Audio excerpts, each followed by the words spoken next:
현대 로템 2022년도 실적을 썰풋 회계로 분석한 내용을 소개하도록 하겠습니다. 매출은 10.4% 증가했고요. 썰풋 영업이익은 95.9%가 증가했습니다. 포괄 재고 자산 회전율이 상승했습니다. 구독, 좋아요는 제게 큰 힘이 되겠습니다.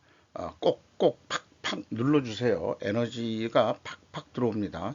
1.5배속을 보시기 바라고요.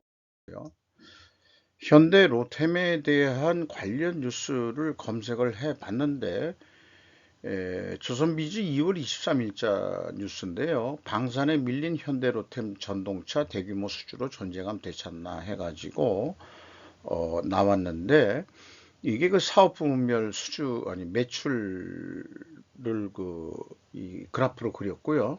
사업 부문별 수주 잔고도 이렇게 나와 있습니다. 그러니까 여기에 이 철도 부분이 뭐 수주 잔고가 7조 뭐 이렇게 돼 있는데, 이게 그 맞는지 안 맞는지 이제 확인을 좀 해보도록 하죠. 7조 남았다고 그러고, 요걸 더하면은 12조, 13조 가량 되고, 또 한 3천억 정도 더하면은 13조, 12조 6천에서 한 13조 정도 되겠네요. 이런 것들을 기자들이 어떻게 이 사업 보고서 내용에는 그 사업 부문별 그런 통계가 그 제대로 그 공시가 안 돼 있거든요. 어떻게 취재했는지 매우 궁금합니다. 또 그 2월 28일자 이 데일리 뉴스에는 현대로템 하나 에어로스페이스와 차륜형 대공포 2차 양산 계약 2,377억 원 규모로 했다.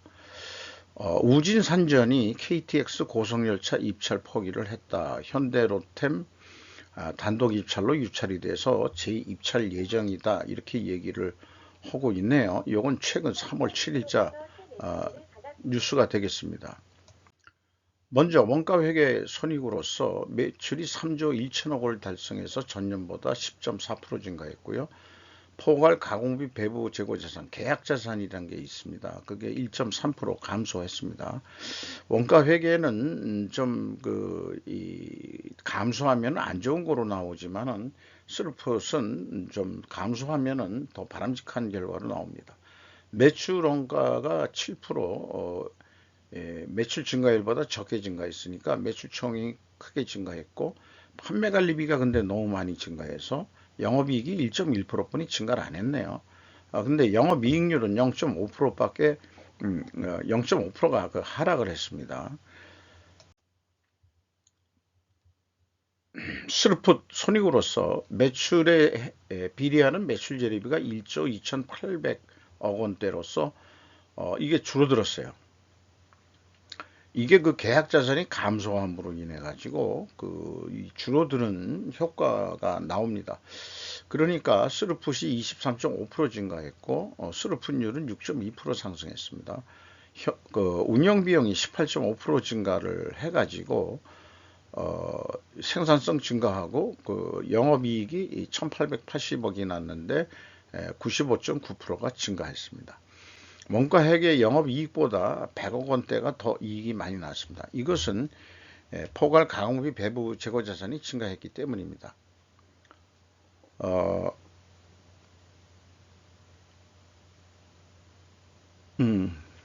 잠깐만요. 네, 죄송합니다.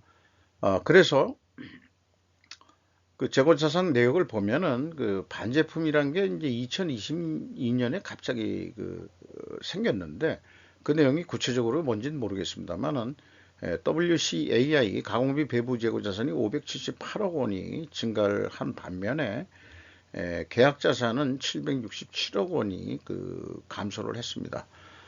그래서 이 효과 때문에 그 원가 회계 영업 이익보다 그 영업이익이 슬픈 영업이익이 더 100억 원 더 난 게 되겠습니다.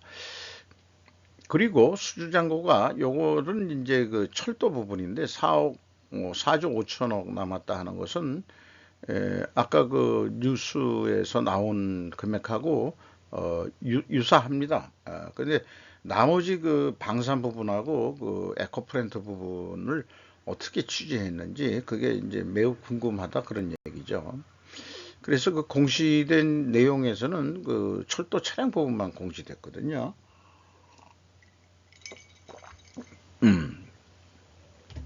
자, 내용은 그렇습니다만 반제품이 뭔지 매우 또 궁금하기는 합니다. 어, 비용의 성격적 분류 내용으로 와서 이 매출원가 재료비는 3.1%가 그 감소를 했어요. 그리고 운영 비용은 18.5%가 증가를 했고요. 그리고 그 다음에 가공비가 53%로 5.4%가 상승했습니다. 그러면 상대적으로 원재료 가격이 하락했다고 이렇게 추론할 수 있겠습니다. 어, 매출원가 또 재고자산 회계 투명성 검증 3단계가 있는데 PQ 총 제조 비용의 차이가 있습니다. 요건 또 그 PQ 생산 재료비하고에도 차이가 있는데 이게 이제 그 계약 자산의 그 증가맥 때문에 나오는 거에다가 그다음에 재고 자산의 변동 범위가 이게 스루풋에서 그 하는 그 하고 좀 차이가 있기 때문에 이 금액이 나옵니다. 어쨌든 그 2단계에서 그 이 회사가 제시한 그 이 재고자산의 변동액하고 이 계약자산을 포함한 거하고 차이가 58억 정도뿐이 안 나는데 어, 그 이것을 맞춰보려고 그러면은 재고자산의 변동 범위가 전체 재고자산의 변동 범위를 가져가고 있어요. 그 표현은 뭐 그 이 원재료 매입액이라고 돼 있어서 그게 아닌 줄 알았는데 그래서 이거를 하면은 어 차액이 그 767억이 나거든요. 요게 계약 자산의 증감액을 가감해주면 딱 일치를 합니다. 그러니까 재고 자산의 변동 범위가 전체 재고 자산이다. 이거를 알 수 있겠습니다. 그 로템이 해놓은 거는요. 그런데 그 현금 흐름표 기준으로 그 2020년대는 문제가 없습니다. 제가 검증하는 방법이 틀렸다는 얘기가 아니거든요.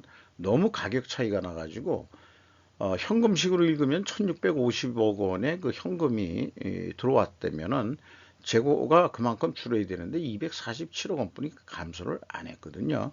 그러면 1,400억 원이라는 현금이 어디서 하늘에서 돈벼락이 떨어졌느냐? 이렇게 이게 문제다 이거죠. 그래서 그 평가손실 환입액을 가감해 주면은 더 그 차액이 1,412억 원으로 차이가 나는데 2021년도 걸 현금식으로 또 읽어보면은 현금이 332억 나갔으면 재고가 332억이 증가했는데 97억 원이 증가를 안 했거든요. 그럼 또 235억 원이라는 현금을 어디다가 또 불에 태워 먹었느냐? 이렇게 물어보면은 그 중에 일부는 평가 손실 작업이 있으다. 이렇게 되면은 그래도 170억 원은 어디다가 니들이 뭐 왜 그 추운 겨울에 그 춥다고 해가지고 그 돈을 갖다가 휴지처럼 그 불쏘시개를 했냐? 왜 170억이라는 돈을 갖다가 어디다 날렸냐? 자, 이게 불투명한 부분인데요. 이게 뭔가 특별 원인이 있을 겁니다. 아마 그 이 사업공 보고를 하면은 그 회계법인 감사를 다 받았을 텐데 회계법인 감사가 그 내용을 만약에 안다 그러면은 사업보고서 내용을 좀 수정을 시켜가지고 이런 내용이 뭔지를 좀 알려줘야 되지 않겠냐 생각을 합니다. 2020년과 맞았다 그러면은 제가 검증하는 방법이 틀리지가 않은 거거든요. 또 계약자산의 증가맥도 그 차이가 있습니다만은 이것은 일반적으로 대손상각으로 인식을 합니다. 운영비용에서 인건비가 3,506억 원이 집행이 돼가지고 8.1% 증가했고요. 직원 수가 147명이 증가했습니다. 일자리가 늘어나는 것에 대해서는 대단히 감사하게 생각하고요. 인당 평균 임금이 9,760만 원으로서 대기업 수준이 되겠죠. 임금 인상률은 3.7% 상승한 거로 되어 있습니다. 외주 가공비가 25.3% 증가했고요. 현장 설치비라는 게 또 2020년도에는 없었는데 이게 그 77.1%나 크게 증가했습니다. 그러니까 아까 그 현금 흐름표상에서도 그 2020년도에는 문제가 없는데 2021년도부터 뭔가 삐끗한 게 있단 말이에요. 이런 그 반제품도 새로 생겼죠. 2022년도에. 뭔가 상관관계가 있는데 그 인과관계를 그 추적할 만한 그런 단서들을 전혀 못 찾겠어요. 현장 설치하고도 무슨 관계가 있는 것 같은 기분이 든단 말이죠. 느낌 같은 느낌. 그런 게 있어요. 경영평가지 비로소 그 포괄, 그 계약자산 포함입니다. 회전율이 1.9회전으로 0.15회전 상승했습니다.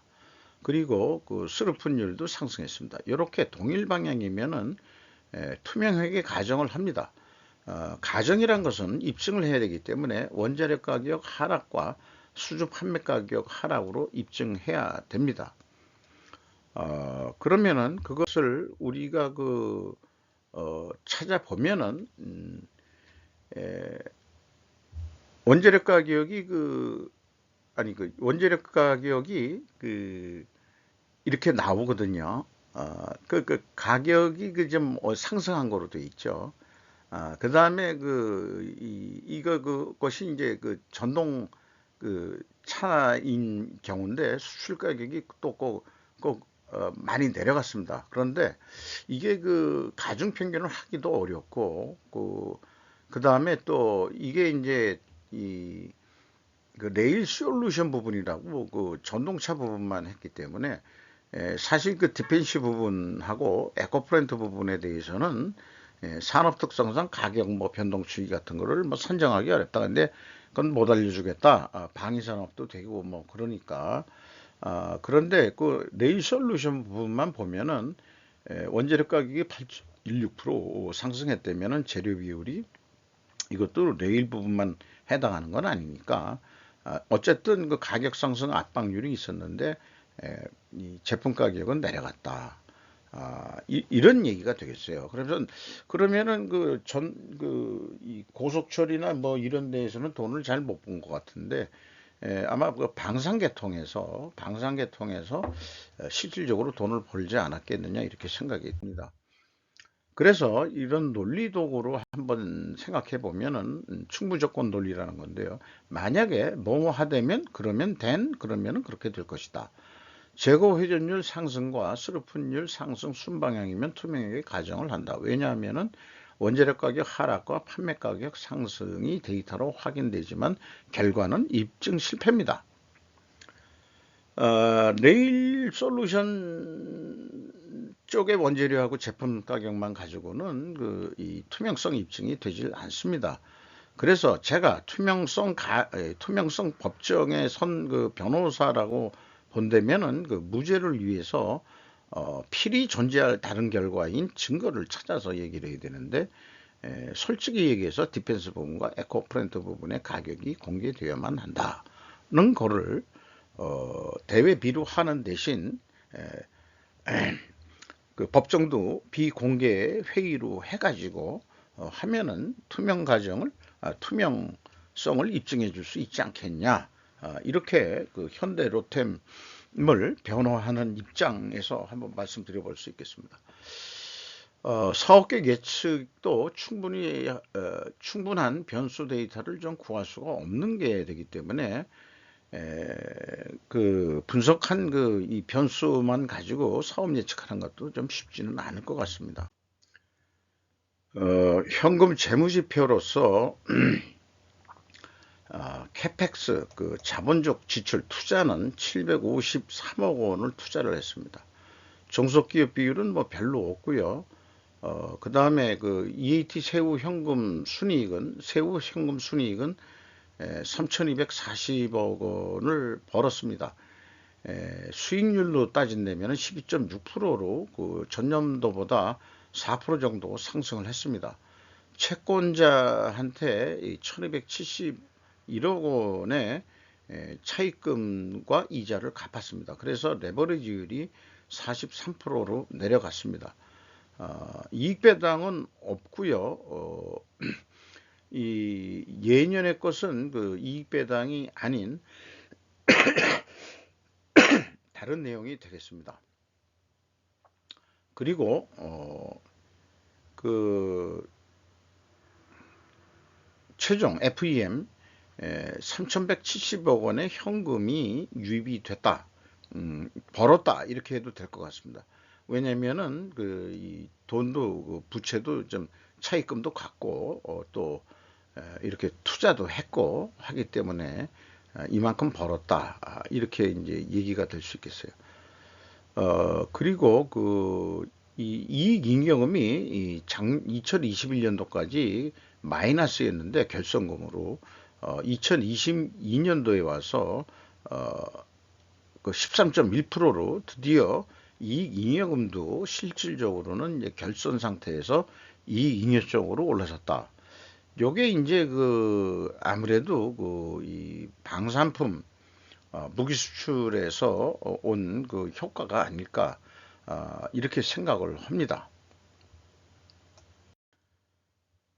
아이고 이게 넘어갔네. 이거는 예 다시 녹음하는 거로 하고 자 그래서 이것은 뭐 원가 회계의 문제를 계속 말씀드리는 거고 스루풋 회계로 해야 된다는 거를 주장하는 거고요.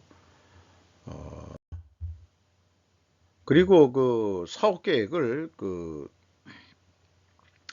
뭐 충분히 세울 만한 여력이 안 되기 때문에 단지 뭐 이 재료비라든지 이런 데이터들이 불분명하기 때문에 비용 쓴 거는 뭐 다 전체 사업 부분 다 합친 거니까 요게 한 18% 정도 상승을 했으니까 그 정도 상승할 거라고 보고 영업이익은 한 5% 정도 목표이익을 좀 잡는 거죠.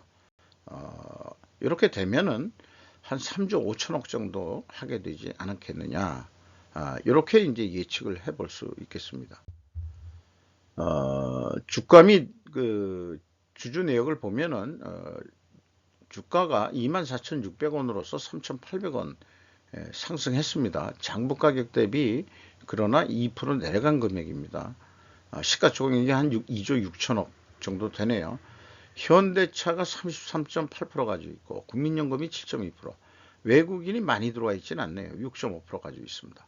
이상 현대로템 2022년도 실적을 스로프트 회계로 분석을 하고 2023년도 매출 예상액을 예측해 보려고 했습니다만은 너무나 데이터가 전체를 대표하는 성질들이 아니기 때문에 그냥 손익분기점으로만 한 3조 5천억 정도 할 것 같다 하는 것만 예측을 해봤습니다. 이상 마치도록 하겠습니다.